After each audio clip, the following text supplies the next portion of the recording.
On est en recherche d'une question. Thérapie de cours. Allez, ça commence. J'ai fait juste une phrase. Un thérapie de couple embarqué aujourd'hui en pleine nature. Est-ce qu'on a une question? J'ai une question. Tu as 3 minutes pour me dire ce que tu penses de la jalousie dans une relation. Ce que je pense de la jalousie, je pense que la jalousie c'est propre à des insécurités personnelles. Une personne qui va être très jalouse, c'est une personne qui sent en insécurité et qui a besoin d'être rassurée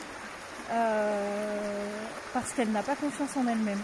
Et du coup, elle va projeter son manque de confiance en elle et son manque d'estime d'elle-même envers la personne avec qui elle est et envers la personne avec qui elle va ressentir de la jalousie, projeter chez l'autre ses insécurités et plutôt que d'exprimer qu'elle se sent en insécurité. D'accord. Est-ce que tu dirais que du coup c'est malsain de ressentir de la jalousie? Je dirais que c'est totalement normal, déjà pour commencer. Ça devient malsain à partir du moment où ça amène de la souffrance dans la relation. On peut observer par exemple que la souffrance peut être pour la personne qui se retrouve à être brimée dans ses comportements et bloquée dans ses comportements parce que l'autre est jaloux ou jalouse. Mais c'est une souffrance énorme aussi pour la personne qui l'est parce que ça met en lumière ses failles et ses propres, j'aurais tendance à dire traumatismes et ses propres insécurités et son mal-être. Pour moi, une personne qui est jalouse dans un couple, c'est une personne qui a un mal-être très profond. Plus la personne va être jalouse et plus le mal-être va être intense. Et autre question, qu'est-ce que ça évoque pour toi le reproche? Est-ce que ça a un lien avec la jalousie et qu'est-ce que ça représente? Un peu comme tu disais, je pense que le reproche, et ça c'est vraiment quelque chose que je voudrais transmettre, et notamment dans l'homme aux autres hommes, c'est qu'on nous a tellement pas appris à voir justement nos insécurités, nos vulnérabilités, qu'on a tendance à les rejeter et reprocher à l'autre quand on se sent pas bien. Tu vois, par exemple, dans l'exemple de la jalousie, un reproche qui serait une source d'insécurité et de jalousie, c'est ouais, mais tu sors tout le temps, et il y aura qui, etc.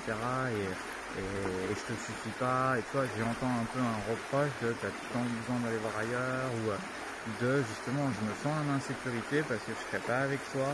Et quelque part, je me sens en insécurité de je suis pas assez bien pour toi, ou etc. Et plutôt que d'assumer je suis en insécurité, j'ai peur à ce moment-là, ou ça active quelque chose chez moi, je vais reprocher à l'autre un comportement qui est légitime, qui ne fait pas de mal en lui-même. Donc c'est un peu avoir le courage d'observer quand je suis en insécurité, ou quand je me sens jaloux, ou quand je me sens qu'il y a quelque chose qui s'active chez moi, plutôt que de tout de suite chercher l'excuse et d'essayer de gommer un comportement de l'autre, ou de contrôler un comportement de l'autre, ou de lui reprocher quelque chose, de prendre pour moi et ce que ça active chez moi.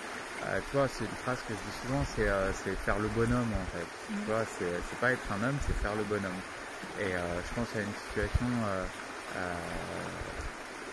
que j'ai déjà rencontrée à travers d'accompagnement ou même de discussions comme ça, c'est avec des femmes notamment, qui par exemple dans la sexualité, à un moment donné, par exemple, elles ont envie, elles ont besoin, elles ont du plaisir, elles redemandent 1, 2, 3 fois, et à un moment donné, le mec qui se sent en insécurité, de peut-être pas être à la hauteur, de peut-être biologiquement être limité, parce qu'on ne peut pas avoir des érections H24 ou autre, plutôt que de dire ça active mon insécurité de je vais pas être assez ou de ma fragilité, va dire mais qu'est-ce que t'es nymphomane, ou putain t'es jamais satisfaite, t'es jamais contente, toi il va rejeter quelque chose de négatif, par exemple appeler ça de la nymphomanie, au lieu de dire putain ça me fait peur parce que je me sens en insécurité, et parler de sa vulnérabilité.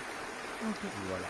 Donc vraiment prendre en charge quand il y a quelque chose, que ce soit de la jalousie, de la colère ou quoi que ce soit, te dire putain, si au lieu de projeter à l'autre, dire c'est parce qu'il a fait quelque chose de mal, d'accepter de dire waouh, dans cette situation ça me fait mal, j'ai peur, je suis triste, ou peu importe.